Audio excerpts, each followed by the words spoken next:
18वां दिन।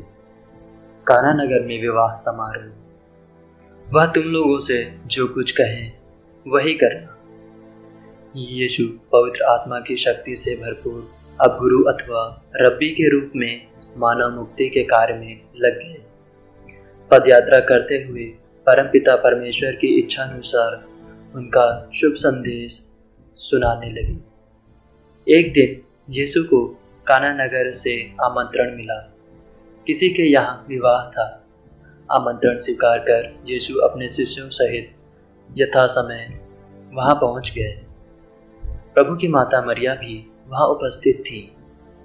सहसा मरिया की दृष्टि अपने पुत्र यीशु पर पड़ी, जो कुछ दिन पहले एक साधारण बढ़ई का बेटा था।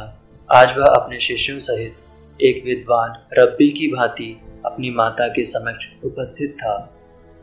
उस देश में यह सामाजिक प्रथा है कि विवाह के शुभ अवसर पर मेहमानों को दाखरस, अंगूरी का रस या अंगूरी पिलाया जाए। भोजन के दौरान दाखरस समाप्त हो गया। यह घर के मालिक की इज्जत का प्रश्न था।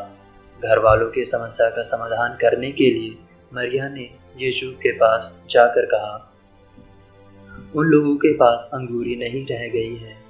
यीशु ने उत्तर दिया, भद्रे, इससे मुझको और आपको क्या, अभी तक मेरा समय नहीं आया है। प्रभु यीशु मरिया से यह कहना चाहते थे कि जब परमपिता चाहेंगे तब सभी आवश्यकताएं पूरी हो जाएंगी। अतः जो परमपिता पर दृढ़ विश्वास रखता है उसे चिंतित होने की आवश्यकता नहीं है। मरिया ने यीशु का उत्तर सुना और सब कुछ समझ गई। उसे पूरा भरोसा था कि यीशु समस्या का समाधान अवश्य करेंगे। उसने घर के सेवकों से कहा, वह तुम लोगों से जो कुछ कहें वही करना। यीशु ने सेवकों को वहां रखे 6 बड़े बड़े मटकों को पानी से लबालब भरने को कहा। फिर यीशु ने उस पर हाथ रखकर आशीष दी। यीशु की शक्ति से पानी दाखरस बन गया। सब ने दाखरस का आनंद लिया।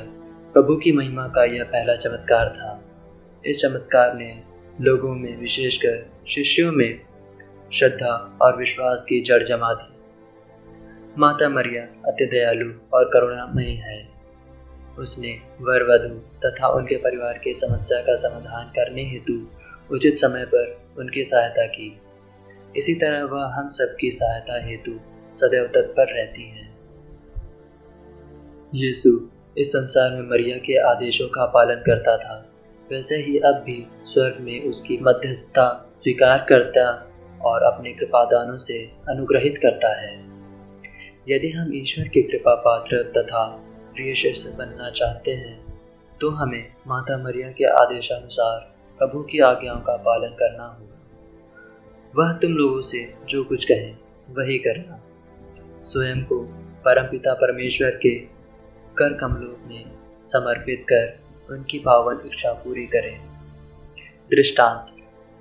संत लियोनार्ड मरिया का परम भक्त था। बाल्यावस्था से ही उसमें मरिया के प्रति भक्ति भावना कूट कूट कर भरी थी। वह सदा माता मरिया का मेडल धारण किए रहता था तथा सम्मानता पूर्वक उसे चूमता था। माता मरिया की तस्वीर देखते ही उसका मुखमंडल फूल की तरह खिल उठता था। प्रायः दिन में वह कई बार यह प्रार्थना करता था, हे मेरी प्रिय माता, मैं अपना संपूर्ण जीवन तेरे सेवा में समर्पित करता हूँ और प्रेम पूर्वक तेरी सेवा करता हूँ। युवावस्था में लियोनार्ड ने स्वयं को ईश्वर की सेवा में समर्पित किया। वह 40 वर्षों तक दूर दूर पदयात्रा करते हुए सुसमाचार का प्रचार प्रसार करता था। हर प्रवचन के दौरान माता मरिया की भक्ति एवं प्रेम का वर्णन अवश्य करता। फलस्वरूप अनेक अधर्मियों का मन परिवर्तन हुआ। उन्होंने अपने पापों के लिए प्रायश्चित किया तथा वे धार्मिक जीवन जीने लगे। अभ्यास। प्रतिदिन माला विनती करें तथा अपनी श्रद्धा, भक्ति एवं प्रेम माता मरिया को प्रकट करें। प्रार्थना। हे करुणामयी माता, हमें कृपा दिला कि हम अपने पड़ोसियों से प्रेम करें, उनकी सहायता करें। इस प्रकार ईश्वर की आज्ञा का पालन कर एकता एवं भाईचारे का संबंध सदैव बनाए रखें। आमीन।